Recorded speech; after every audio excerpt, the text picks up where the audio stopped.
নমস্কাৰ news now ষ্টুডিঅ'ত মই শ্ৰীমন্ত মাধৱ বৰুৱা চাওঁহক কি আছে আজি আমাৰ সংবাদ অসম কৃষি বিশ্ববিদ্যালয়ত ইন্দ্ৰাণী শৰ্মাৰ লিখিত উপন্যাস মান্যতাৰ শুভ উন্মোচন অনুষ্ঠান এক গাম্ভীৰ্যপূৰ্ণ পৰিৱেশত অনুষ্ঠিত হৈ যায় নিউজ নাওৰ এক ৰিপৰ্ট অসম কৃষি বিশ্ববিদ্যালয়ত ইন্দ্ৰাণী শৰ্মা লিখিত উপন্যাস মান্যতা উন্মোচনৰ এক গৰিমাময় অনুষ্ঠান অনুষ্ঠিত কৰা হয়। এই গ্ৰন্থখন প্ৰকাশ কৰে অসমৰ আগশাৰীৰ প্ৰকাশন গোষ্ঠী আগবাগ প্ৰকাশনে। মোৰ সঁচাই অতি আনন্দৰ দিন মোৰ বাবে।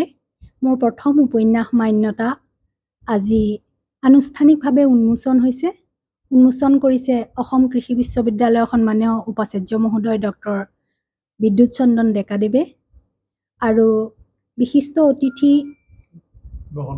বসন্ত গোস্বামী ছাৰ সুসাহিত্যিক তেখেত ছাৰে তেওঁৰ জ্ঞানগৰ্ভ ভাষণেৰে মোক উৎসাহিত কৰিলে। লগতে আছিল আমাৰ প্ৰকাশক শ্ৰী সৌমিত্ৰ যোগীদেৱ, তেখেতো এগৰাকী সুলেখক ঔপন্যাসিকসকলে জানে।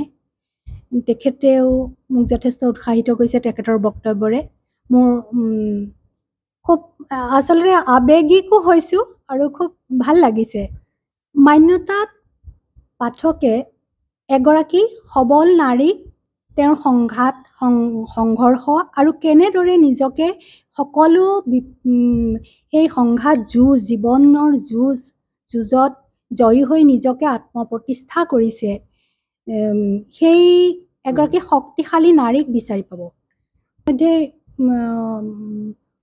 যোৰহাট গ্ৰন্থমেলাত ইতিমধ্যে উপলব্ধ হৈছে আৰু আগবাগ প্ৰকাশনৰ বিপণীতে কিতাপখন এতিয়া উপলব্ধ।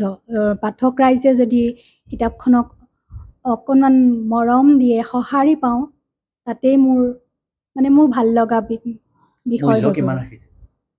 মূল্য ৯৯ টকা।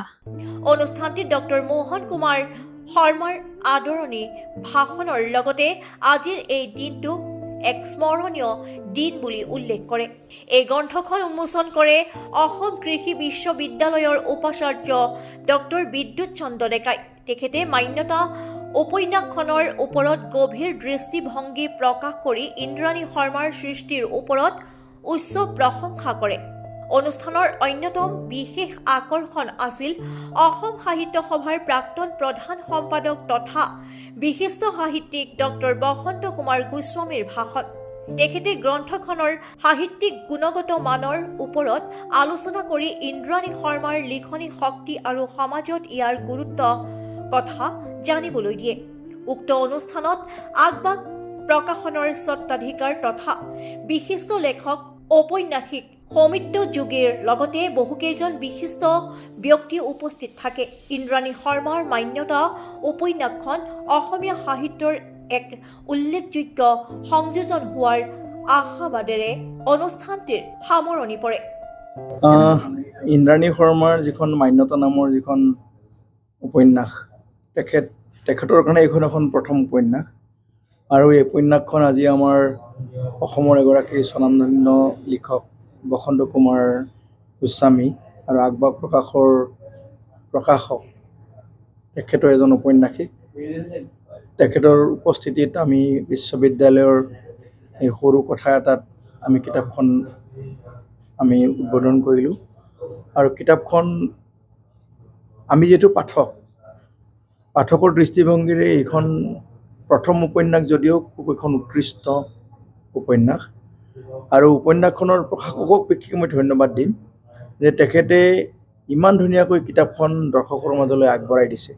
তাৰ যিটো বেটুপাত, ভিতৰৰ যিখিনি প্ৰিণ্টিং, গোটেইখিনি খুব ভাল হৈছে আৰু বিশেষকৈ দামটো মাত্ৰ ২০০ টকা ৰাখিছে। গতিকে মই বন্ধুসকলক আহ্বান জনাম, যিয়ে কিতাপ পঢ়ে, যিয়ে কিতাপ পঢ়ি ভাল পায়,